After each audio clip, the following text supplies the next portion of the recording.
What's up, everybody? It's Chad. I'm back again with this last episode of season 2 of Ask Chad Grassy Logic. Today, I'm here with my friend and homie, Jeffery Castillo from Lonesome. Thank you for joining me, buddy. Hey, thanks, Chad. Thanks for having me on the podcast. I know we meant to do this, in the years past, and just this is the perfect moment for it now. Oh yeah, 100%, man. And this is a great time. You just finished your harvest too. We're helping you out too. We'll get to that a little bit later. But yeah, it's great to have you on the show and everything. You have a lot of history, with the New Mexico cannabis, especially with myself too and everything. And we'll talk more about that too because Jeffery was one of the people that went with, or that I went with to Santa Fe for the drive-through thing, and we'll talk about that more. But again, thank you so much, Jeffery, for joining me. And before we start, guys, next week we're going to be actually in Silver City for the Industry Sesh Town Hall that we're having there. These are going to go quick now. We're having about almost every week to every other week in the local area. The week after that, I believe, or the 2 weeks after that, we'll be in Deming. Then we'll be in Silver City. And then finally, we'll wrap it up in January in Alamogordo.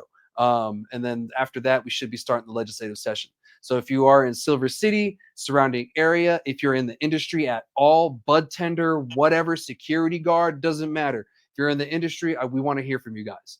It's very beneficial and it's very important that you do it. Jeffery does a really great job of trying to show up to things whenever he can, shows up in knee pads and everything, full work gear. He shows up whenever he can. So, I appreciate that. But if you guys can show up to this town hall, it's great. It's for you. This is your industry, and we need to tell the legislators what we want, because if not, the big MSOs are going to do it, and we're not going to like that. So let's get on with the episode and everything. Jeffery, thank you so much for being on the show with me today, man. For those of you who don't know who you are or what you're about, do you mind just doing a quick intro? Yeah, no problem. Yes, my name is Jeffery Castillo. High Lonesome Hemp here, or High Lonesome Cannabis. We were previously High Lonesome Hemp in the hemp industry. Now recreational went on, and we jumped into the recreational side of it. Here in Silver City, New Mexico, Grant County, New Mexico. It's up above. We're in the high desert. I wouldn't say we're in the lows. I mean, you could go from my farm down to the low within 3 miles, but yeah, we're a little bit higher. So what's the elevation over there where you're at? I believe it's 5,800 feet, right around where we're sitting right here. I mean, just enough to get snow. Yeah, you could drive 8 miles up the road and definitely be in the snow at about 9,000 or about 9,000 feet up there. Yeah. Yeah, because you're over, if you guys don't know, Silver City, it's over in western New Mexico in the Gila Mountain area. And the Gilas stretch all the way into Arizona. So how far are you from Arizona? Is it like an hour and a half to the border? Yeah, to the border. I mean, the way Silver City is located, here's the I-10. You got to go up one way on the I-10 to get to Silver City, and you could loop back around to the Lordsburg from Deming. In between Deming and Lordsburg, you could get to Silver City. So we're like really no other way in or out of Silver City. So yeah. It's really isolated where we're at. Yeah, it is. And it's an interesting little area, and everything has its own, history and all that good stuff. And we'll get into that some other time. But yeah. What's up? No, I was going to say mining town is what it pretty much was. Hence the name Silver City. Copper, gold, silver, all, just old mining town history here. Hence the name, right? Yeah. The silver part. But yeah, well, thank you again. It's great to have someone, from the Silver City side, especially from the southern New Mexico part on the show and everything, because I love showcasing southern New Mexico, what we have going on. There's so much going on in the north, that we could talk about the north almost endlessly. Like Albuquerque has businesses I've never even heard of before, cannabis wise, places I've never seen before, which is cool. It's great to have those places, but it's big. But it's great to see what else is going on in the state too. Like not just Sunland Park and Albuquerque, because we know those are the two meccas of the state right now, or is the Sunland Park and Albuquerque. But I'll digress on that. So well, let's talk about you then. Like, what'd you do before cannabis? I know that you have a business now, but what did you do? Yeah, no. So before cannabis, I still have my construction license. So I specialize in tile work. shower stalls, floors, mainly shower stalls, guaranteeing your shower is gonna, have a lifetime warranty as long as I live, right? Um, but yeah, no, we're still doing tile. I just got off a tile job right now just to come back over after grouting some epoxy grout on a backsplash to come to do the podcast. So yeah, we haven't quit our day job. Let's put it that way. Yeah, no, and it's great that you did that, because some people, they did, and that they're really, struggling right now, or they're really trying to figure out how to go about it, or they ran out of money from the cannabis side, and now they're trying to figure it out. But you have a steady multiple, incomes coming in, so you can kind of figure out where to pull from where kind of situation It's is what I'm kind of, guessing, right? yeah, exactly like robbing from Peter to feed Paul. And yeah, it's one of those things. We're a surviving micro business, pretty much. Um, that's all I could say is we make our orders weekly, do deliveries down south, and pretty much come back and pay payroll. If we do get anything a little extra, we're investing right back into the company, packaging, labeling, all the compliance stuff that we need to do, or any equipment we may need. But a lot of it is, the labor part of it too. So Yeah, and like I've known you for a while now, and you've been doing this for a while. You came from the hemp side first. That's what you decided to do. It was hemp, right? 2019, we saw that that hemp went legal federally. The state came up with their own program. We were all a part of that. Coming up with this brand new industry through the Department of Agriculture, and figuring it out with them, as much as we were trying to figure it out. So it was a learning curve for everybody. I believe when we first started and got our license, there was about 400 licenses in the hemp industry through the Department of Agriculture. So Hmm. yeah, it was a very Wow. interesting, very, very interesting time. um, I know a lot of people probably thought that that the hemp industry, they were going to be the green rush. That turned out not to be the case. Really quickly. I mean, pretty much the day we got our license and started doing stuff, the market fell because everybody in the country was doing it. We saw the price of Yeah. distillate from like of CBD, let me mind you, from like 30,000 down to maybe $200 a liter of distillate right now for CBD. So it Yeah. Yeah. really took a toll on the whole country. No, yeah, no, it did, and it was one of those things where it was like this market where it just opened and then just crashed like almost immediately. It was like, hey, we're not, and then it just went to this like humbling stabilization period that we're still seeing today. But we did see a little uptick with the whole Delta 8, HHC, of course, THCA, all those other the deltas and everything. We saw another uptick of like the CBD craze, but now even that's being dampened down a little bit by legislation in other states. Yeah. New Mexico might go that route, but you decided to keep going. You said, "Well, I learned this in hemp. I'm going to keep going to cannabis." Is that kind of what happened? Yeah, no, definitely. Even when we were in the, the hemp industry, we didn't ever want to do those kind of conversions to make synthetic cannabinoids. We really Mhm. wanted to focus on, folk medicine, traditionally making our, our extracts holistically, and then putting them into a product like a pain salve, or, whatever else we came up with, stuff like that. But we never did jump on that whole Delta and all the synthetics train, which I'm glad we didn't. It's really giving the people that did a really bad name. Um, yeah, as for that, yeah. But the one thing the hemp industry did for me is, I poured my tears, our family's tears, my partner Loretta and I, we put every last ounce into building this farm.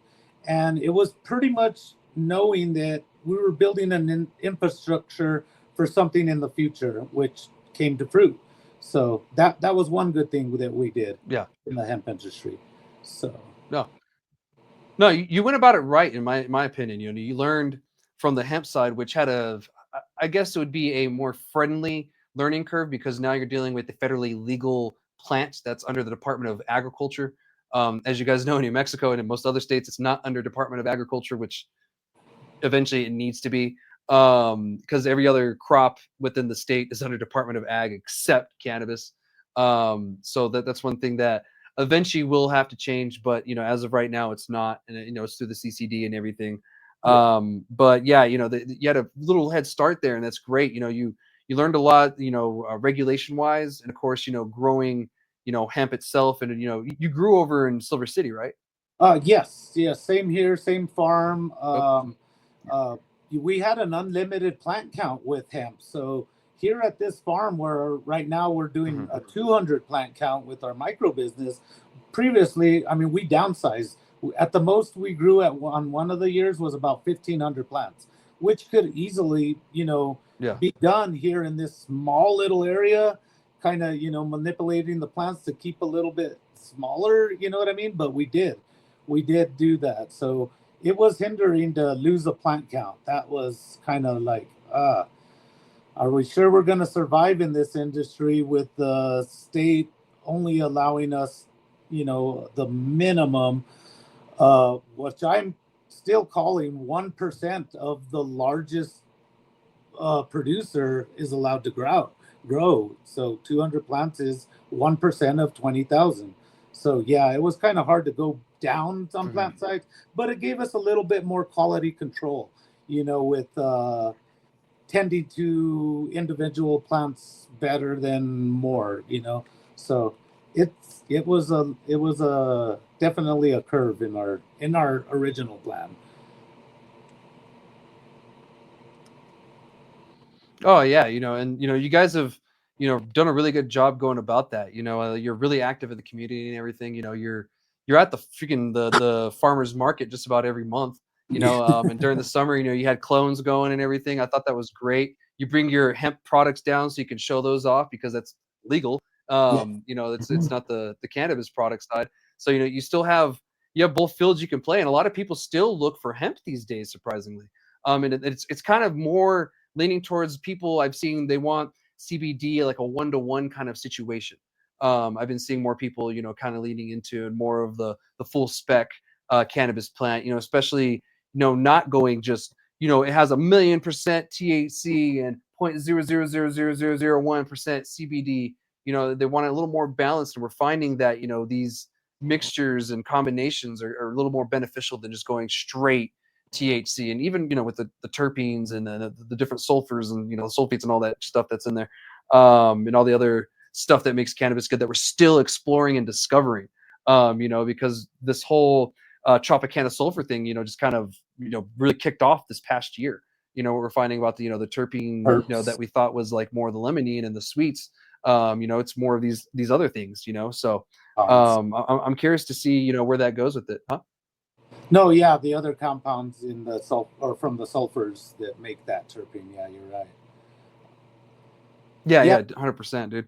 And I was I was gonna say real quick, yeah, that we do, we still go out there with our hemp products, and we do get a lot of people still wanting that CBD, and like you said, the one to ones, or if we just have just a hemp, I'm telling them, go ahead and mix some of this, CBD flower with your recreational flower, and now you got a one to one, stuff like that, things yeah, that we could foreseeably control, as opposed to trying to create a strain for that, which we've done, and we've had a couple of cultivars like that. So yeah, no, there is a big market for CBD still.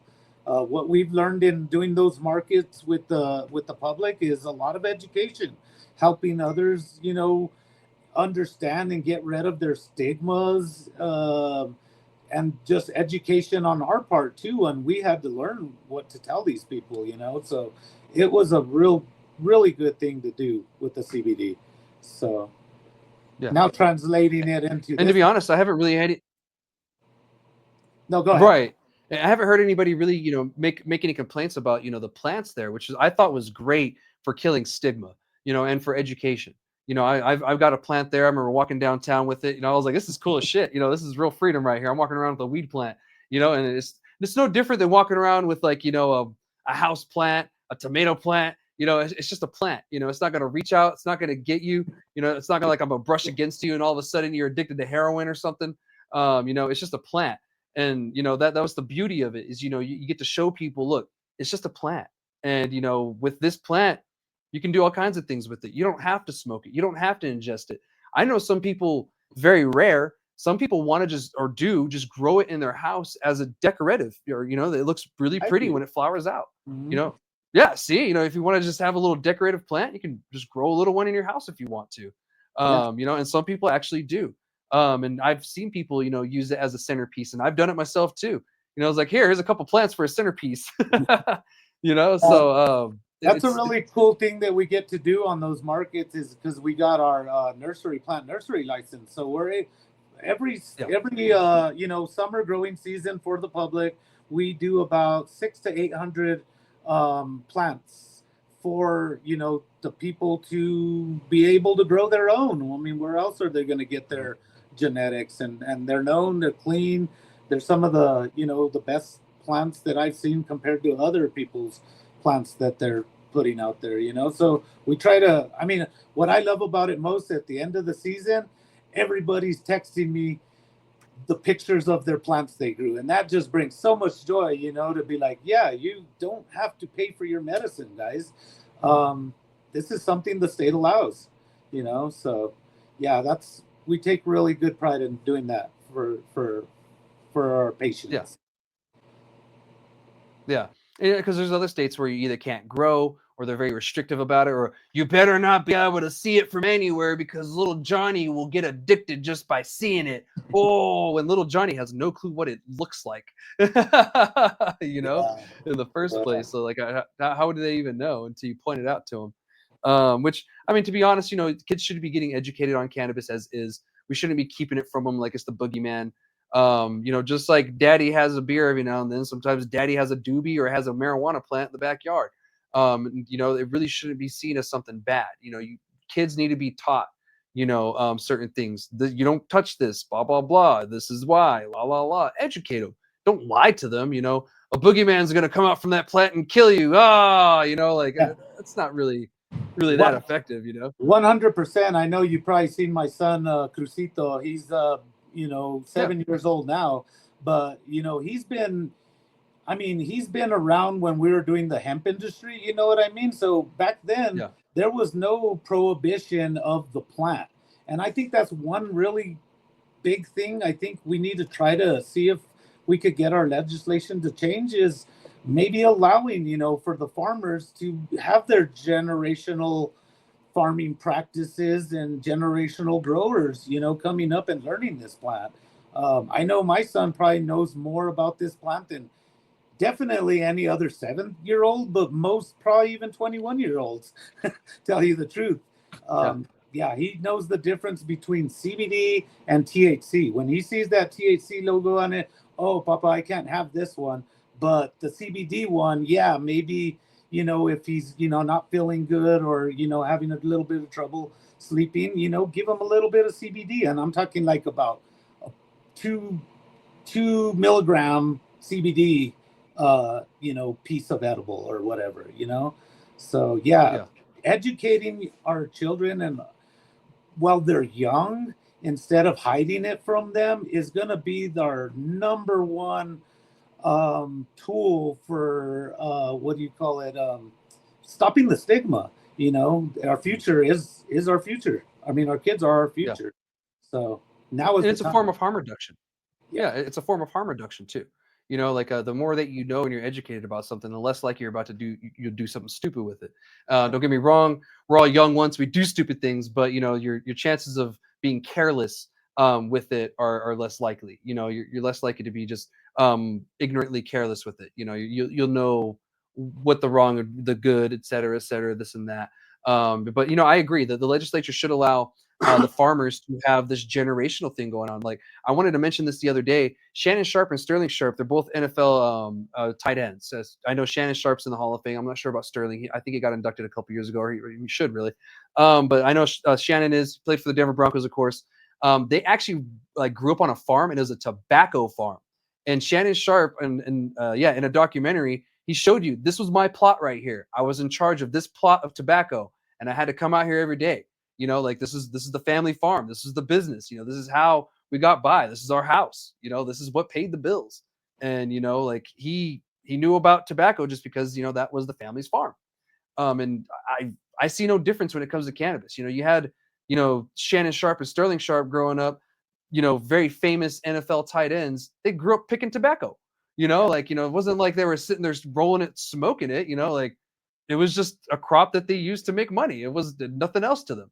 And that's how some of these kids might see it. It's just a way of life. It's a generational thing, and like these kids shouldn't have to figure it out when they're 21. When they had so many years to actually have their father, an uncle, a friend's father, or whoever figure to show him and his friends whatever. Because these are generational things. So I agree. They should be allowed to do that. It's not like the kids are out there. And to be honest, no one is chopping a branch off and then putting it in a joint and smoking it. Like, let's be honest, that's not There's even a going to smoke. process. Yeah, there's a process. There's a process to it. Yeah. Yeah, exactly. Like it's not like the kid's gonna grab it and just like start gnawing on the freaking branches or something like that. That doesn't happen either. That sounds like a bad time. And if they did, it would not hurt them. You know what I mean? No, it wouldn't. It doesn't taste good. I'll tell you that much. It's not a fun time. Yeah. Exactly. Yeah. I'm not a fan of eating raw bud. I've tried it before. I'm not a fan. It's not salad. I mean, it could be a thing. I mean, we start sauteing some, OG Kush with some Primera and making a little omelet out of it. I don't know. Maybe mix it with something. Yeah, I try to eat it like it was an apple, dude. Just like, I was like, ah! I could do that with onions, but yeah. Yeah, exactly. So, but yeah, anyway, I mean, you just don't see that happening. It's not a thing. But like you said, there's a whole process to it. But yeah, the kids really shouldn't be banned and barred from learning about cannabis, the process, because this is what their parents do. Like why should you have to hide what you do as an occupation? It's not like you're military intelligence like I was. And even then I was still able to tell my family what I was doing, just not everything. Like it's a little ridiculous. So yeah, that's something I need to change. Should they be around people smoking? Of course not. But No. Should they be allowed to be around a plant? Yeah, why not? The plant isn't like it's gonna smoke itself. It's not gonna grab anybody. It's not gonna sit there and choke your child. Like it's just a plant. Yeah. But anyway, I digress on that. Well, let's get back to the high lonesome thing and everything about you guys. Where did that name come from? That's one thing that I've always wanted to ask you about. Is where's the name hail from? Okay, now this might go back a couple decades though. So okay. No.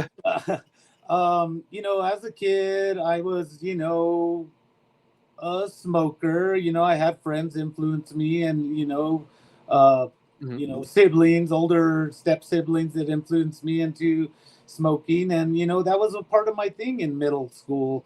I mean, I wasn't probably the best grade student, and I guarantee you I wasn't.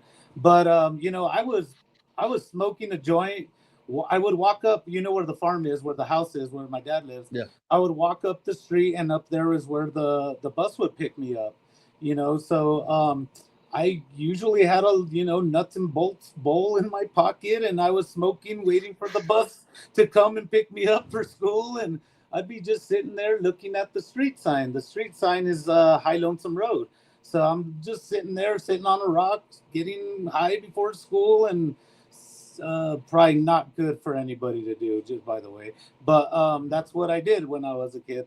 Yeah, I would just sit there and say, hey, I'm getting high by my lonesome. So that kind of stuck, So before even the farm, or even before I had my dad's permission to do even the hemp, I had an Instagram page, and I called it High Lonesome Green Thumbs. I was just mainly showing my personal production, because we were legal to do our personal production, and I had a really nice indoor room from what I saw from other people had all around the country, because I didn't invite any friends to this new page from my contacts or anything. I didn't want nobody to see my personal grow, you know what I mean? So I was just picking people from in the industry on Instagram. So all these followers and people that I followed was nothing but cannabis industry, but I called it High Lonesome Green Thumbs. Then 2019, 18 rolled through, and 19, we decided let's, start a hemp business, and I called it High Lonesome. I asked my dad permission if we could use a little spot of his land, which he agreed to, and now I'm paying rent for, rightfully. I mean, I was going to do it somewhere else, right? So my dad gets a little bit of cut, Keep the and money in the family.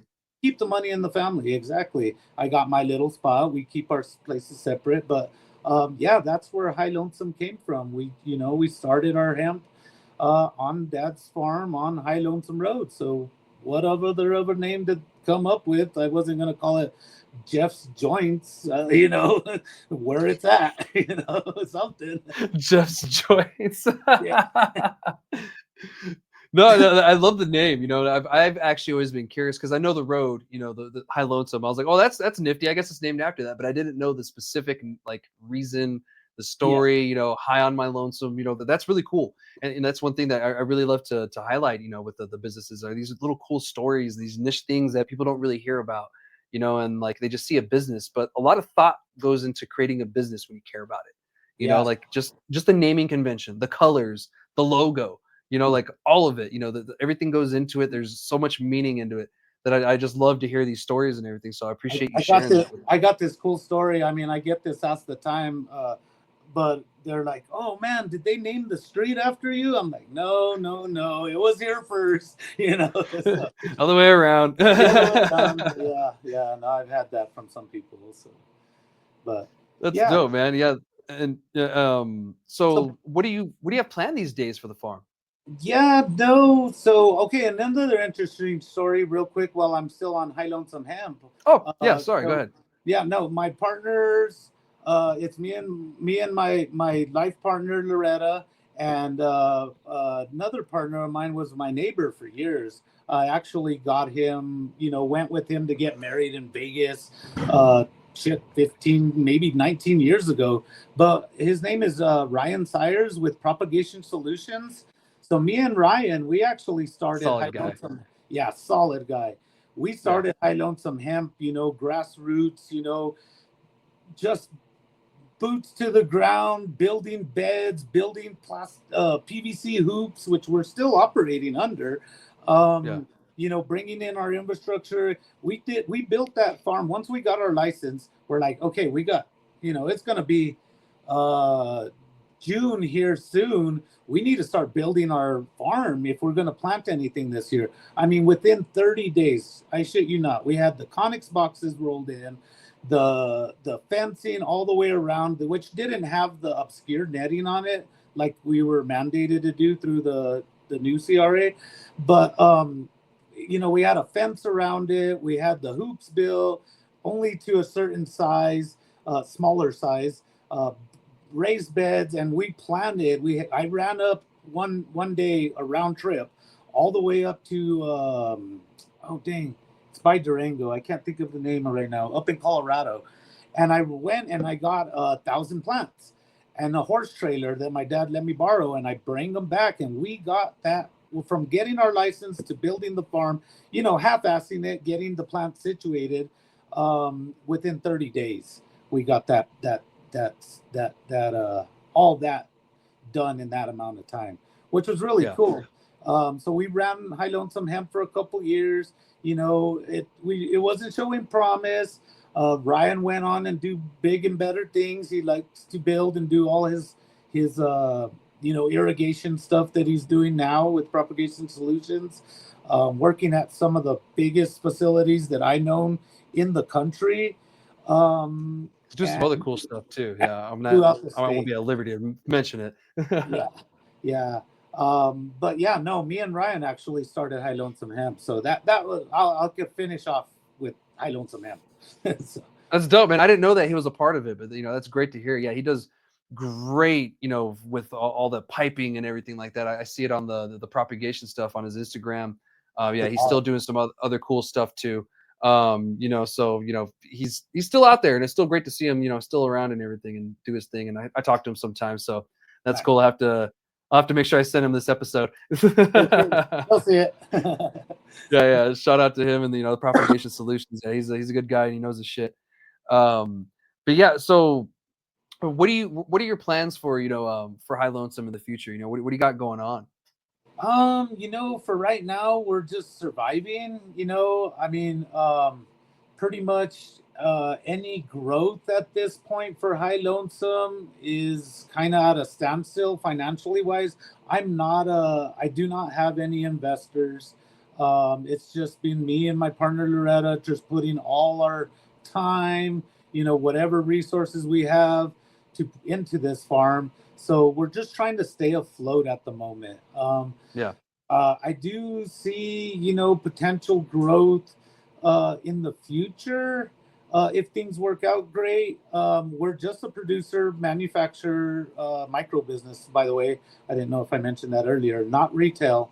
So, yeah, retail, I don't really think I'll go that route anytime soon. We got a pretty good network with some of the accounts that we got with some of our retailers right now. So wholesale isn't the most promising game in this industry, but the farm is paying for itself. We're doing great.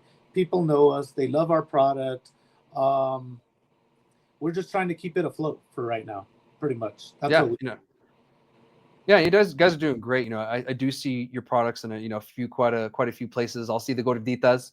If you guys don't know what those are, that's Jeffrey's, little chunker joint. It's a 2 grammer, two That's a, gram joint. a 2 gram cylindrical pre-roll, and we're just trying not to kill the gordita and only growing the best tasting, good strains in there. We're not even caring about THC content. We want the user to have a really good experience and not say, "Oh, I'll never smoke this again." You know what I mean? Like Yeah, most pre-rolls that I've tried out there. So yeah, premium nug, premium flower. We rarely do deli style, so we're trimming our buds down to deli style and then putting them right into pre-rolls, making sure there's no trim, no sugar leaf, just good nug in our pre-rolls. yeah. No, 100. I've had them before, and I do enjoy the gorditas when I have had it. Um, Also, I wanted to say that me and the twins, we've been working with you on doing some rosin too here. I wanted to announce that with everybody. So we've been working with Jeff, and of course me, Jeff, and Josh. We've been washing out of the kitchen here in Las Cruces. So that they were gracious enough to allow us to work with them on this project and everything, and one's going further. And yeah, we used some of Jeff's flour and went over there. He does you do light dep and all that, and went over there at the farm, trimmed him down, bucked him down, and he's been bringing us some, and we've been washing for him. So keep a look on some High Lonesome rosin here coming out soon. Done by the Res Dog. So Yeah, should res be a good dogs time. It's without really tasty. without without you guys, res dogs. I think your service is really cool because you guys come down to the farm and you know what you're looking for. You guys are triking things, you're smelling things, you're touching things, you're finding the right candidate for your wash. So yeah, we really do appreciate you guys 100%. Yeah, I mean, we appreciate the plants, dude. I mean, you did an amazing job growing this year. It doesn't look like other outdoor grows that you usually see in the state, which is great. I mean, the terpene profiles on these are just phenomenal, especially once the rosin's out. That pop star, oh my god, that's my favorite one so far. That That pop was the star is really yummy. pop star was the favorite too. Yeah, for sure. Yeah, yeah. There'll be I'm others. sure, There'll like be most people. others. Yeah. Yeah, yeah, yeah. The Gasper coming out, all that, really great cultivars that you had there, and it's going to be a really good lineup. So look out for that here coming, in the winter, fall, the late fall, your early winter. So yeah, I wanted to talk about that. That's one thing you got going on. But one day, are you looking to maybe expand, your grow, maybe get some more plants in there, and do anything like Yeah, that? that's one thing that we're really trying to fight for in the legislation again is the plant count for micro businesses. I think the state did a really disservice to the micro businesses when the promise was there. Yeah. We in the original CRA when it first got legalized, there were not plant counts for the bigger producers. There were only plant counts for the micro producers. The Mhm. plant counts for the bigger producers, those went through rules and regs through the department, the CCD. Um, Originally, I believe it was going to be, probably at the highest tier was only what, 10,000 plants, or was Mhm. it 8,000 plants? I think it was 8,000. It got bumped up to 16, but you could apply for another whatever bit more, something Yeah, they like kept that. bumping it up until eventually they got to 20,000. Is what Exactly. it was. People kept complaining, I need more, I need more, I need more. But what a lot of them did is they just brought in a legal product from out of state and said they had 10,000 plants, you know? That too, and I believe that the over plant count allowed for the biggers is oversaturating the market. I mean, the more they could grow, the cheaper they could sell it. They have to sell it. If it's sitting there, they're going to sell it for $200 a pound, which is driving the wholesale market really down for us, micro farmers and smaller tier other than the highest plant count. So Yeah. that really did. I know it it may have helped the consumer, but as for us farmers, I mean, we're selling a tomato for the price of what you buy it. It's hard. It's really really Yeah. hard. So No, I and go ahead. oh, we'll get on another story that's similar to Okay. that later on in the episode, and I'm sure you can chime in a bunch on that. It's pretty much protesting against, corporate cannabis through, a micro business here in New Mexico. We'll talk about that because I really want to hear your side of it. I just don't want to spoil it for anybody. And Yeah, just yet, I was like, ooh, keep that good juicy one for this other conversation because that's going to be good. you bet. But yeah, like I do say this all the time though. They shouldn't be screwing the farmer. The farmer gets screwed in pretty much every industry. It's like the lowest of the totem pole, but without the farmer, we wouldn't have any of these products at all whatsoever. And I get it, the consumer wants the cheapest whatever, blah blah blah. But let's be honest, a lot of people, they inflate it way too much, and they're inflating it more than what they need to. And that's the unfortunate part because they can charge whatever they want. There's no, the government doesn't tell you what you have to charge it for. It's up to you, and it's really up to the consumer too. But it gets to a point where the consumer has no say because there's so much of a monopoly, or it's so much of a strong, corporate stronghold of that they have no say, they have no choice. And that's something that we need to ensure we don't do in New Mexico. Is we don't force people to go to them because it's the only one, or they have 30,000 plants and they can, have dollar gram days, which it's going to be probably a terrible product, guys, because once you start growing a lot of plants, it's really, really hard to keep up that quality. And Jeffrey, I'm sure you know yourself too. 100. Growing the amount of plants that you grow, it's already just as hard Yeah. to keep up the quality that you do, which you're doing. But it's not easy. Hmm. Yeah, no, 100%. Yeah, the quality goes down in these big Walmart grows, and they're just all about the numbers, and we're more about the quality. We want our patients to have the right medicine. We don't want to give them Walmart weed. We care for our patients. So Yeah, and that's good to hear. And maybe with testing becoming more strict, we'll see less Walmart weed because it does become problematic with other issues and stuff too. And I don't mean just like quality in the sense of it's just a bad product. I mean like moldy product, pest and ridden product kind of thing. That's really what I mean when I say that. It's not just an inferior product. It's a product that you should just not be smoking some of the times. And I'm not saying all of them do this, whatever, but it's just a lot of times you run into that issue with the larger grows. It's just really hard to keep that quality up. Some places have done it. It's just really expensive. The places that have the money, it's easier for them to keep up that quality with all those plants, but a lot of them don't, or they don't care. The money goes somewhere else. So there are a lot of those places, and we saw that on the medical side, unfortunately. And they only started out with 99 plants, like, and then went up to 450, and et cetera, got all the way up to like 1800 or something like that.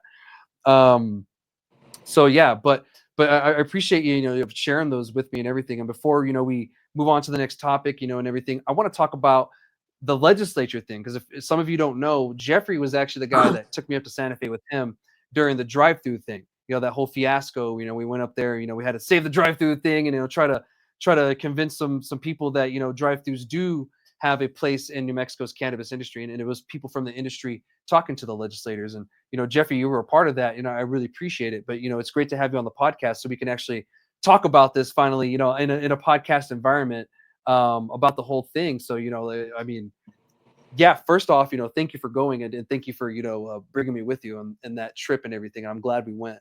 No, yeah, and I want to thank you too, Chad, because that was my first time in the Roundhouse. I've never been on in the Roundhouse. I mean, all the legislative stuff work that we've done before was all online, and Yeah. it was during COVID times. So I think I don't even know if the Roundhouse was open at that time. But yeah, that was the very first time I've been to the Roundhouse. Awesome experience. You took me around to every office that we thought that we needed to talk to. Ran into Senator Hamblin. That was a funny story. You've told that before. I see you seen Senator Hamlin. Oh no, I just seen me and Doug Dalton were walking behind you, following you, and we just see Chad running down the hallway. And he's running. Senator Hamlin, Senator Hamlin. She turns around and she greets like, "Hey, Chad," yeah, gives a big hug, and we finally catch up. Oh, come into our office, my office, which was a really cool thing. I've never been, got to sit down and talk to other than my senators or my representatives here locally. So it was cool getting to, hey, this is what, we get to do and I mean, it's our house, right? That's what they say. So we get to go in there and tell them Yeah. our issues. That was a really cool thing. Sitting there talking with Senator Hamlin in her office and chatting about different issues that we were trying to fight for that session. I looked down and she has one of Saba's little postcard books sitting on her thing. I'm like, holy shit, she has all these murals and really cool book, Yeah. right here. Yeah, no, she was the awesomest. The most coolest part was when she took us down that secret elevator down to the freaking the chamber floor. That was amazing. Yeah, that was amazing. She took us Allegedly. down, took us down to the chamber floor. I mean, this was like probably like 10 minutes before the floor was about to get on, So we're down there talking to a couple senators. I saw my senator there. We convinced her on a couple good issues. Well, mainly we were trying to, protect drive-throughs, which we're still going to have to do this and for the future. But she was a really one that I got to talk to first, and then we started introducing and talking to other senators. Next thing you know, my senator Saya Hemphill, she gets a phone call from the lieutenant governor up at the main gavel, and he said, "Hey, bring those guys up here." And we're like, "Okay, let's go up there." So we go up there and take pictures with Howie, the lieutenant governor, and it was the best experience ever. I had the most fun that Yeah. day ever. Yeah. Yeah. To be honest, that was one of the funnest times I've had at the legislature too. That we had cannabis days back in the day; those were always fun. But like this was fun on an operational level. We were on like a mission to save, some part of the industry that would be without the drive-throughs. It just wouldn't be the New Mexico industry because that kind of set us apart from a lot of other places. Not a lot of places did that at the time when we implemented it. Now a lot of places have it, and it's great. Don't get me wrong. We actually started this during the medical days, but it was very, very minimal, and it was at the very end before we went adult use. So this is actually something from the medical days that kind of moved over into the rec days, and now you just see it all over, and I love it. But yeah, it was great to get on the floor, and this is actually where we actually got to hear representatives tell us that, hey, we want you guys here. We need more of you here. Tell you guys to come here and tell us what you want and how this should be working. And it was great to hear that, and it was relieving to hear that. And he also was telling us that we have a green room, where we have all this local beer, local wine, local whatever. Where's the cannabis? Where's the local cannabis? Like so I've been telling the industry is like, you guys need to get together and come up with a little package for the legislature come January, February, because they're asking for it. So it doesn't have to be pre-rolls. It could be bombs and stuff too. Send somebody to roll joints. I don't know. Get creative. It's legal now. And the legislature wants it to be normalized. Yes. And that's one thing. They gave us that right. The people that are we're going to go talk to, they're the ones who voted for this. So you shouldn't be afraid to talk to them about this. And you shouldn't be afraid to have them share a joint with you because it's legal. They're allowed to smoke too. You So know, that was really. Go ahead. Yeah, I was gonna say, in all the committees that I've been to online and meetings I see, the roundhouse is pretty freaking boring. But when the cannabis issue comes up, oh my God, the senators are laughing, they're making jokes. You know what I mean? It's fun to watch those meetings and the our lawmakers, having fun with it and and making it more normalized, I believe. So yeah, Yeah, that was awesome. yeah. It was. It was, and I appreciate you, taking me up with you. Of course, Doug Dalton going there too. He drove Hmm. up from Alamogordo by himself. I appreciate him always. I mean, he was the other one that I had ran off from, you and him behind me. When I had to go talk to Senator Hamlin. But yeah, it was great that you guys did that, and it was great to show the industry what we can do just with three people, guys. Hmm. This was three people from the industry. And we were able to sway some people to think another way because the industry didn't want that, and it's not an issue right now for us to really to fight because it was really a non-issue. And it's still a non-issue. There more people benefit from the drive-throughs than not, especially parents. You can't take a kid into a dispensary, but you got to medicate somehow. So anyway, I digress on that. But Jeffrey, thank you so much for joining me on this conversation. That's it for this topic and you and everything.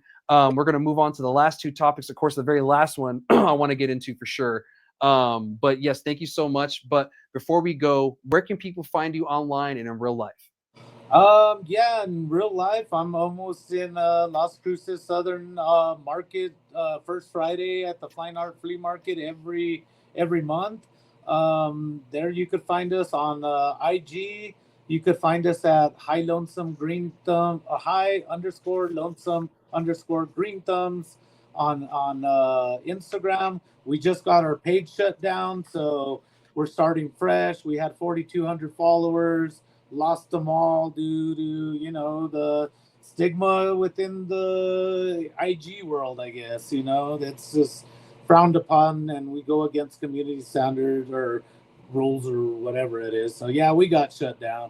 You can find us there. We have a Facebook page, High Yeah. Lonesome Hemp, I believe it's still under.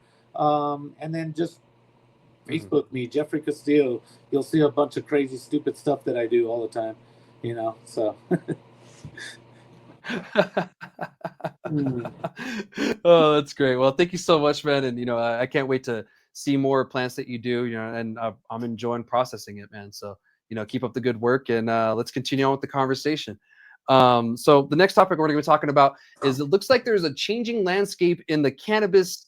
Well, not just in New Mexico, landscape nationwide. The stigma is starting to die, and it looks like it's in New Mexico, but in northern New Mexico, where it's really starting to die. So it looks like Bernalillo County Commission, they had a vote the other day to change a couple of things where they're going to allow um, off-duty people who work for the county government to use cannabis. So if you work for the county, there's a possibility you may be able to use cannabis off work, off duty, Mhm. and not have any repercussions. Right now it's really up to the employer, kind of the situation, which is causing a lot of um, stress for people. People not wanting to work places having a hard time to find work because I think Lowe's and Home Depot, I know Home Depot for sure, they stopped testing for cannabis at all. They're not going to test for it. They're not going to worry about it. Other sports, I think the NCAA is moving away from it. I think the MLB is moving away from it. MMA is moving away from it. I think the NFL might be next to move away for testing for cannabis and everything, and kind of more embracing it. So we're seeing a shift, and we're seeing the stigma start to die. And this is actually really great because if those of you who don't know, Bernalillo County is actually where Albuquerque and those little surrounding area is. So it's the most populated area of the state. So when you hear that Bernalillo County did that, that's actually a great sign because that means that other places in the state are probably going to start playing with this too.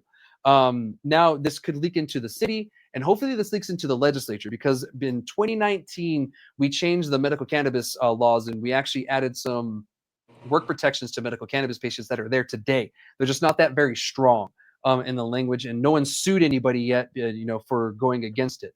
I know for sure that I know somebody in Alamogordo that went through this. They were trying to work for the city. They had a medical cannabis card. It was past 2019. This is actually like 2022, I believe. And they told her that, no, you can't work for us even with a medical cannabis card, and those laws change because we don't know if you're going to be high, whatever, et cetera, et cetera. So the law obviously isn't strong enough, and obviously people need to get sued for this to be enforced because people are kind of either not enforcing that or not following the law whatsoever, because there are some work protections for medical cannabis patients. You just can't be in a safety sensitive position, which, usually is like a cop, someone with the CDL, et cetera, something like that. So there's that protection in there, and I kind of feel they're kind of going off of that for this, and it's kind of the county going that direction. This is a great sign. I don't know how the vote went, because as I was writing this, I realized that this happened on the 11th, on Monday. It's Wednesday now at the time of recording this. It's going to come out on Thursday, the episode. So it'd been a few days since it happened, and I'm not too sure how the vote went. So I'll keep you all updated on that on my socials, because obviously this is the last episode of the season. So I can't keep you guys updated on this story past today on the podcast, but it'll be on my socials. If anything, I can post it to a shorts on YouTube. I've been trying to do that here and there. I kind of suck at it right now, but I'm trying to get better at it. But yeah, this is actually something really great to hear, because, Albuquerque, they lead the state in sales. Last month, they generated almost $15 million in sales. Sunland Park, who's number 2 in sales in the state, they only generated almost 5 million. So they stomp Sunland Park all day when it comes to sales like that. It just so happens that Sunland Park, it's just very impressive, because they only have like 19,000 people, and they're number 2 in the state for sales. It's because of their close proximity of Texas and Juarez, Mexico, right there is the reason why. But Albuquerque still leads the state in most sales overall by quite a bit. So that is actually really great to hear, because that's the biggest city in the state. It has the most sales in the state. And that's actually where a lot of the cannabis culture in New Mexico, really comes from. LMC, actually, if you guys don't know who he is, he does a lot of cannabis documentaries around the whole nation when it comes to cannabis. I got to meet him during the Lucky Leaf, really nice guy. I've been following him for a while too, so I've been watching his documentaries. He did one in Albuquerque, he released it, a couple days ago. Said it's the New Mexico market, but it's really the northern New Mexico market and the Albuquerque market, because that scene is wild. Down here in the south, it's a total different market. We have our own animal that we deal with, but it's nothing like Albuquerque. And you see that with the numbers, and you see that with things like this. You can obviously see that the cannabis culture in Albuquerque, they're killing the stigma a little bit better than we are in the other areas of the state, because they're doing stuff like this. When this probably should have happened in other places too. Don't get me wrong. Las Cruces, we have our own claim to fame and pride. We allowed the consumption lounges first. We allowed 24-hour sales. We allow a bunch of other things that other places around the state don't allow. But this right here is actually huge. And I feel that Las Cruces will be the next one to do something like this, if not Santa Fe. That's usually how it goes, because we're the second largest city. We usually follow in the steps of what Albuquerque does when something like this. Because a few years ago, Albuquerque banned plastic bags, and oh, behold, we did the same thing a few years later. So now we don't have any plastic bags in Las Cruces. If you go to Walmart, they're all paper bags, and you can't get them. But that's something. That's how it goes. That's how the domino falls with this government stuff. So we're most likely going to see this here either in Doña Ana or here in Las Cruces next, which I think is great. There were some concerns that they did say people might complain about how are we going to tell if people are high at work, et cetera, this and that. That's something that will have to pan out in time. I don't see this as much of an issue as it would be with like being drunk on the job, from alcohol. But so far this doesn't seem like it's going to have any negative impact on anything to start out with anyway, because these people that they're doing this for most likely are smoking cannabis after work, regardless of the rule anyway. So what's your thoughts on this so far? Yeah, no, I think, if the people use it responsibly and I mean, you compared it like to alcohol. I mean, people are getting drunk after work as soon as they leave the job site, whatever they're drinking, I believe that that's a good step for stopping the stigma is, I would really like to see law enforcement be able to use it with all their PTSD that they have, and government agencies or workers, that they would be allowed to do that. But yeah, no, this is a really good step in the right directions. Like you said, the domino effect is going to fall throughout the state and just help kill the stigma for sure. Yeah, for sure. And to be honest, I feel we will do a quicker job of killing the stigma by allowing law enforcement to use cannabis, because they'll be understanding more of why people use cannabis, and how to spot certain things better versus just, well, I got this training that was done by this guy who used this scientific study that says this, but we don't know if that's truly accurate. If you're a cannabis user, you're not basing it off of whatever. Oh, cannabis users feel like this. It's like, well, how do you know that? Well, this study and this training told me that, and a lot of the times it's complete bullshit. So that's the downside. But I do feel allowing law enforcement to use cannabis, of course, off duty, just like any other job, would be beneficial to the stigma. It would only help kill it quicker, because they wouldn't have to rely on just solely alcohol. It's the same thing like when I was in the military. They poured alcohol down your throat. It's the same thing with law enforcement. Those guys drink like fish, and they drink all the time. And it's unfortunate because it's not great to drink all the time, and a lot of domestic violence happens from that too. So that's another unfortunate thing, and maybe we can curb some of that by killing the stigma and allowing people to use cannabis more, because we're already at a point right now in history where people are using cannabis more than they're drinking alcohol. And that's something that has happened, I guess, the kind of turning point just this past year that they're realizing. And maybe it'll go quicker if we allow law enforcement. So yeah, I agree. In the article where I saw that from, a guy who is a firefighter in Bernalillo was saying that'd be great. It'd be lovely that I can use it off duty, blah blah blah, because he's just a firefighter. He doesn't carry a firearm or anything like that. So most likely he would be able to use cannabis. Obviously not on duty. So if he's staying at the firehouse and he's on duty, obviously he can't use it. But if he's on his time off, I mean, why not? By all means. So I think it's something great, and that's great for the stigma. And to be honest, this is something that was a national news headline. So that was great to see that on a national news level, New Mexico getting kudos like that. So I will try to see in the coming days how that vote went, if it went well or however it went and what directions we should go. But I kind of feel if it passes, that's great. If it doesn't, then maybe we need to look on it a little bit better, and maybe look a little bit closer what the arguments were against it, to kind of maybe ease people's worries on it. Because a lot of the times these people come with worries and they're just really passionate about it, and so it makes it look like they're just like, but if you can ease those worries, usually they'll change their mind on the stance on it. That's usually how it works. So yeah, that's really all I had for that one. But I mean, that what do was you a really have for important one, I would say. Yeah, keep on top of that one.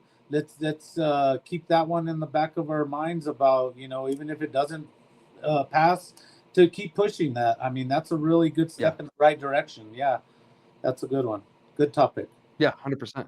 Yeah, 100%. So yeah, that's all I have for that one. Now we're gonna go to the very last topic, and I've been wanting to get to this one. And this is something that I've been wanting to talk about for a while too. And it has to deal with the farmers, of course. Jeffrey, I want you to chime in on this one.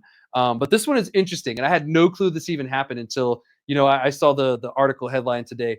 So this guy in northern New Mexico, he has a micro license. He gave away 25 pounds of his micro grow, all because a corporate cannabis business pissed him the fuck off.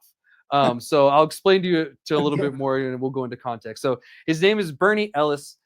He made national headlines in the early century, about the early 2000s, in Tennessee, when he got busted for his pot farm, and he was giving away cannabis to like AIDS patients, this and that. He was helping sick people, and he got busted for it. Well, I guess he decided to come here to New Mexico after all that whole fiasco, and now he's a micro cannabis producer in northern New Mexico, in Dixon to be exact. Didn't even know that existed, but it's in northern New Mexico. Yeah, Dixon, New Mexico. When they said Dixon, I thought it was in Tennessee, but nope, that's right here in New Mexico. I was like, oh yeah, he's still in Tennessee. I was like, wait, they're talking about New Mexico things. I was like, what the hell is Dixon? So I looked it up, and yeah, and this happened the first Friday, November 1st, and he gave away 25 pounds of what he's calling his high grade cannabis to about 50 people in a parking lot. And he's obviously been known to do this. He did it in Tennessee. He got busted. They even did a documentary on him. It's called The Blueberry Farmer. And if you guys want to check that out, go check it out. It's about this guy. Obviously, he's a very giving person.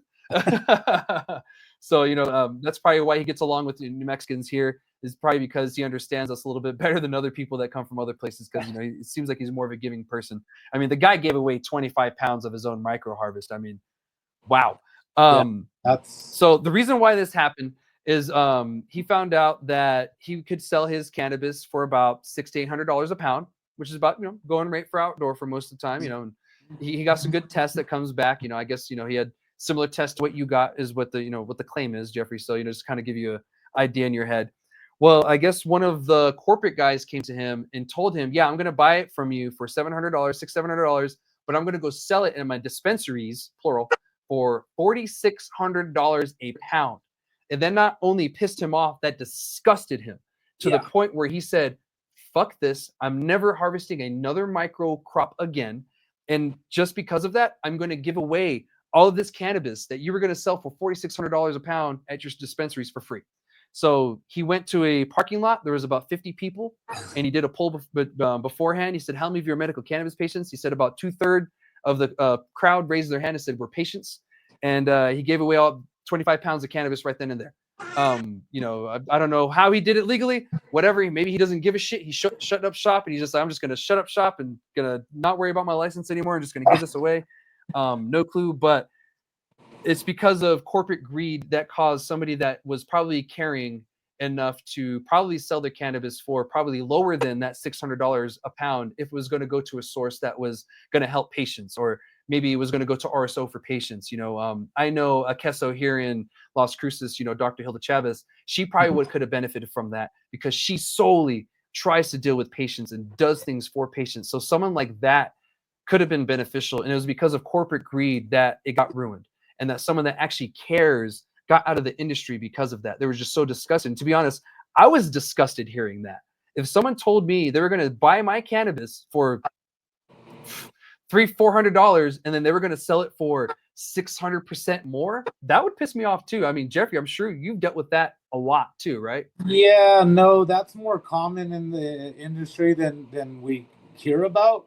It is disgusting. It is disgusting. I mean, I want to say, this guy, he obviously broke the law by giving away his cannabis. Kudos to him. He's never going to grow again. And he did give it to medical patients. But yeah, that is something that really is a thing here in this industry. Is they're beating up us on the prices so bad that they know, they could con us to get it for that price when they know they could sell it for a lot more. And it is really disgusting.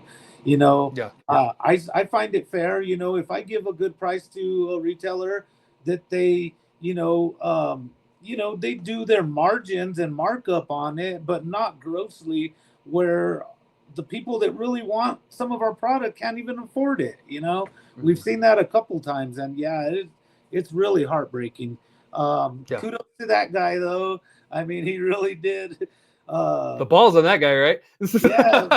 Robin Hood or whatever you want to call him.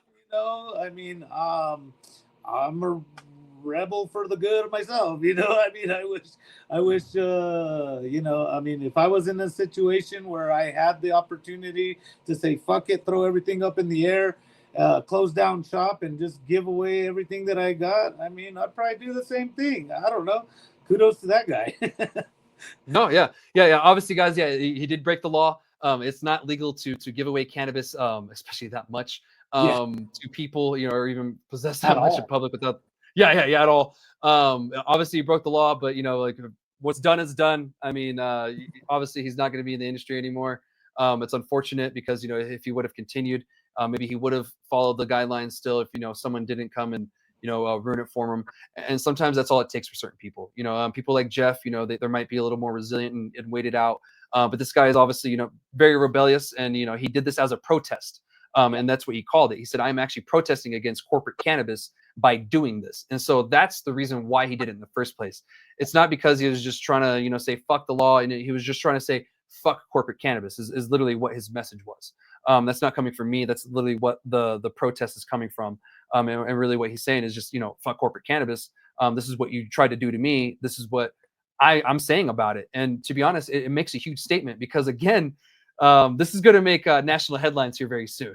I hope it doesn't give New Mexico a bad reputation because of that. I mean, I hope it goes, and the sympathy for the Robin Hood, like I said, will come about that more than the bad part about it, because we all know how news and stuff gives us a bad name, and when it's really not even the facts of the facts. So thank you for putting it out there and letting us know what really happened. I'm sure the news ain't gonna put it that way, the way you just put it. So I appreciate that. Yeah, because and we'll see when the media picks it up. I just wanted to bring that up because this is something that I've seen in the industry nationwide. This isn't something just catered to New Mexico. And even the tomato farmer, most farmers end up getting fucked over in the end when it comes to selling the product to, like a store or a grocery store or something like that. The farmer is usually the one who gets the lowest margin of pay. And that's the unfortunate part. I understand that, we want to provide a cheap product to the consumer, that it's a high quality, but at the same time, you have to think about where that product comes from. Without the farmer, you wouldn't have that product ever. And that's one thing I try to tell the farmers. I'm like, please try not to do, like just sell to one place. Try to open your horizons. Don't sell to everywhere. Don't oversaturate yourself, but also don't put yourself in one place, and just, be stuck there because, now you're stuck there and you have no other options. Yeah. No. What's up? Yeah. No. That's a great analysis. Is you don't want to oversaturate yourself where you have, like, say, if I would have had gorditas in every dispensary, all 70 of them in Las Cruces, we would probably see a decline, But now people have to shop for them. You know what I mean? Yeah. Yeah, no, the fight for the farmers is something that I'm always going to fight for, especially the micro businesses. We really want to, that the way that the legislator, came up with the micro businesses, it was for us locals, it wasn't for this bigger corporate cannabis guys that never been in the industry at all, ever, and, had money and wanted to be the dominant. That's, we really got to fight for these micro businesses. Hence, if you don't mind me talking about the Micro Business Alliance, real quick. Please do. I was hoping you would. Okay. Yeah, no. So we formed an alliance through the New Mexico Chamber of Cannabis. It's the Micro Business Alliance, and really what we're trying to do is, give the smaller guy the upper, give them not hold their hand through the whole thing, but give them some kind of a guidance or help them with policy issues, that need to be fixed for micros, like the plant count. That's one thing that we're really fighting for. We're hoping to, try to get at the minimum at least 500. I'd really like to see 1,000. My belief is ask for more. It's easier to give back than begging for later, more for later. Yeah, that's one thing. I mean, I think if we could kind of like get a reinvestment fund from the excise tax for the micros, where that could help them with testing, help them with banking, access to training and technical support and stuff like that, that's one thing that, banking is, I don't know many micro businesses that are true micro, coming up, from nothing, that are banking. I'm not even banking yet. It's too expensive. Yeah. Like I said, as a micro business, we are surviving micro businesses. We're not thriving at all. We want to, create some kind of, subsidize some money for the micros. It was promised to us during legislature that was going to happen in the original CSA, and it never did. I mean, something with banking. If we could find an institution that would work with us to do those kind of reinvestment funds, that's what we're really working on. Another thing that we're working on is creating a farmers market for the micro businesses.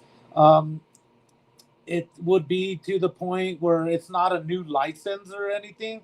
It's just an agreement between the retailer and the producers, micro businesses, that, we could come out and set up and, promote our items, make those sales. People go to the point of sale and pick our products off of their shelves. You know what I mean? Seeing if we could do something like that monthly, we have one planned up in Albuquerque for the very first. I don't want to see that the first and only. I want to see it all over the state, where we create a playbook where you're able to subscribe to this membership, and it's going to be very low barrier. I mean, I'm talking, we're micro businesses, guys. We're not asking for yearly subscriptions in lieu of $2,500. I mean, we're talking minimal, where you could get to utilize some of these, programs that we're trying to create, and get this playbook for this farmers market, where we could do this, and we could all go out as groups, set up at different places. Well, one thing, I mean, it's really great. We've done this in the past where we go to the dispensary, and we still do it. Don't get me wrong. It's great PR with the relationship between the retailer and the client and the customers, patients. But most of the time, we had some really great hosts. Don't get me wrong. They set you up inside, they take care of you, whatever. But there's been other times where we're thrown outside in the parking lot, and we're supposed to, send people in and bring this big old event in, so people could go and buy from the retailers. But we're trying to come up with something where maybe that one freaking day, that one day out of the month that we go out and set up, we could get 80 to 90% of what retail gets in the farmer's pocket.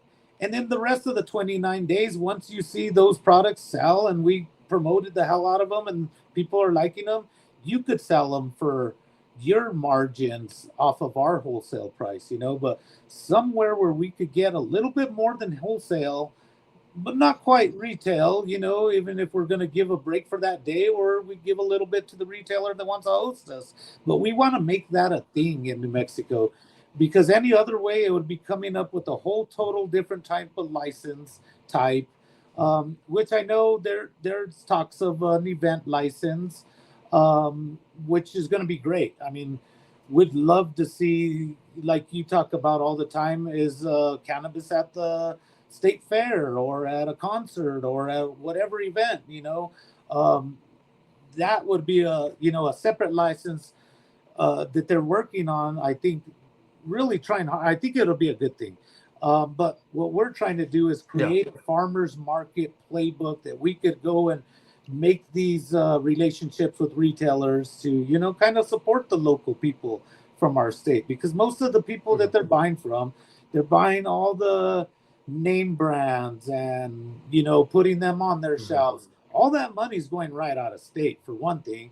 Then, it's attracting people to that name brand where they're overlooking us on the bottom shelf, the micro businesses that are really contribute back to our local economies, so that's something we'd like to see. We would really like to, we're trying to get a survey from all micro businesses, whether if you're a manufacturer, producer, or even a micro retailer, to see what we could all join together and help the industry as a whole, especially for us little guys. It's hard enough. We don't have money. We don't have the capital to go and do promotional ads and stuff like that, or if we band together, we could do that together, very minimally at almost no cost, where we're helping each other. And that's what I really like to see. I just see the failure of the state, like we were just talking about earlier with the plant counts. That one really, really did hurt us micro businesses. Like I said before, the more that they could grow, the less that they could sell it. I would like to see something, and I know it's not going to happen. I would like to see the big guys plant come down and the little guys go up, and then we could try to equal out this industry, where it's still great prices for the consumers, but where we still get to have some kind of equity in this industry. I mean, we're not doing this for nothing. We're putting our hearts and souls into it. Thank God for our great employees that we have that come here every day to do what we need done for the days, and me, I'm going out there every Friday to come back just to make payroll. Whatever you guys put on the board this week, I'm going to go sell it to bring you guys your payroll, so it's hard. I'd like to see more businesses actually really doing good and really being compliant, because there's a lot of smaller businesses that whether intentional or not, they're still not in compliance. You know what I mean? And we'd like to see those ones Yeah. succeed, really want to be here. The ones that really are compliant. We recently just Yeah. had our inspection down here, first time inspection, really nerve wracking. We passed with flying colors, zero, any write ups. At all. No, there was nothing. Yeah, we passed with 100% flying colors because we put in our due diligence. I mean, Loretta, she really did dig her teeth into, writing our SOPs and our I don't know, I call it the playbook, you know what I mean? But our staying compliant part of all that, all the stuff that they want us to stay compliant of. We didn't have the money to go pay somebody to write us our SOPs. I mean, we dug our teeth in and just did it. When our inspector came in and saw it, she was really impressed. And I got to give a lot of, credit to where the credit is due. I mean, she really got on, we've read the CRA so many times, and all the rules and regulations hundreds of times, just to tooth and nail every thing that they really wanted from us.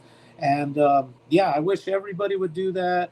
I do see that being in compliance and being is a positive for your business, because if you are missing a step and you're putting out tainted product, that's just bad for the industry. So we really want to help all the micro businesses that are compliant, that really want to be in this industry for the long haul, whether they move up from a micro business or some that just want to stay a micro business.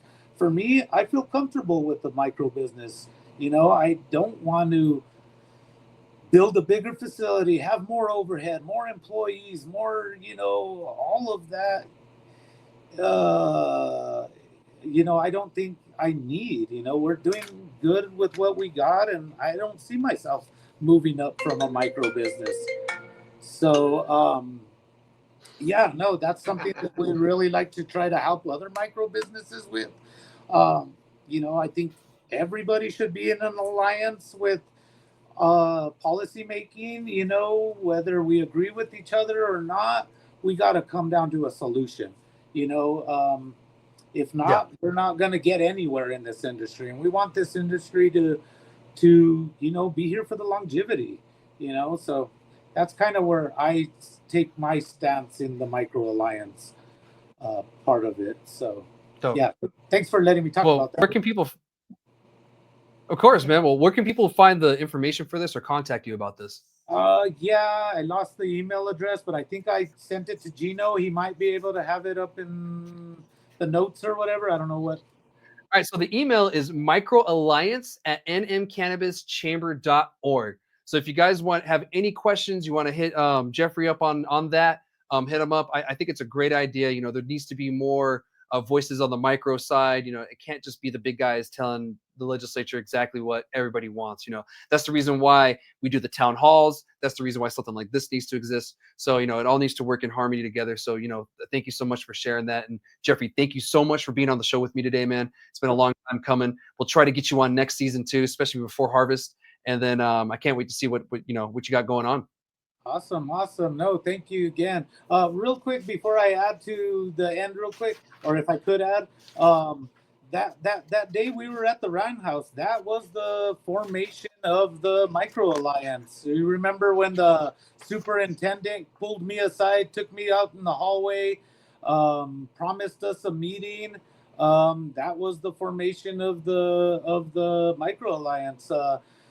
Ben Lewinger was there with me. We got pulled out into the hall, the superintendent and the director of CCD.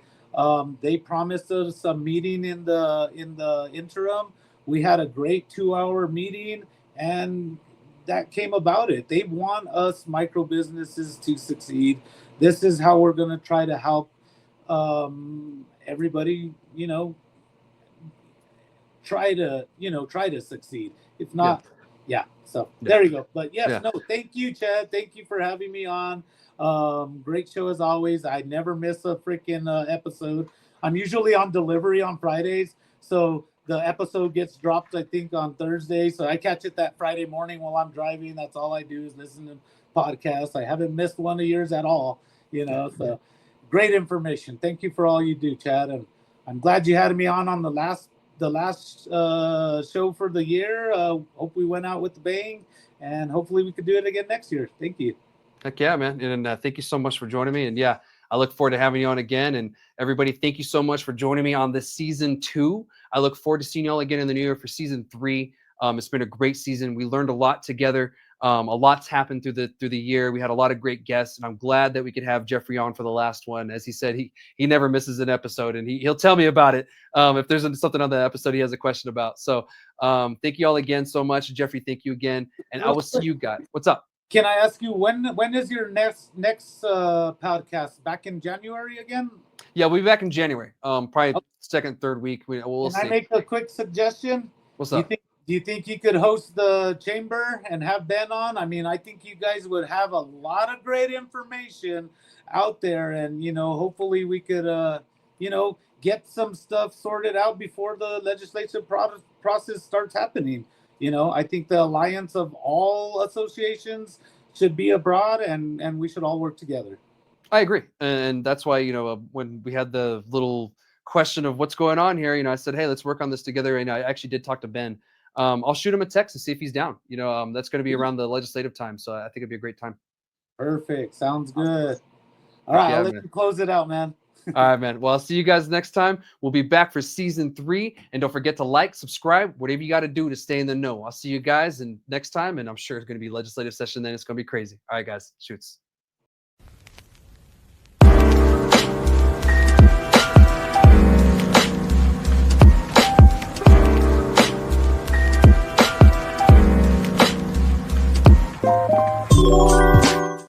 That is. So it looks like it's Micro Alliance at NN.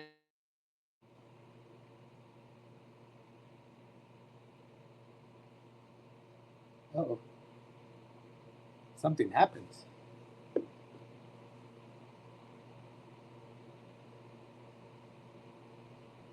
I think we got cut off somewhere.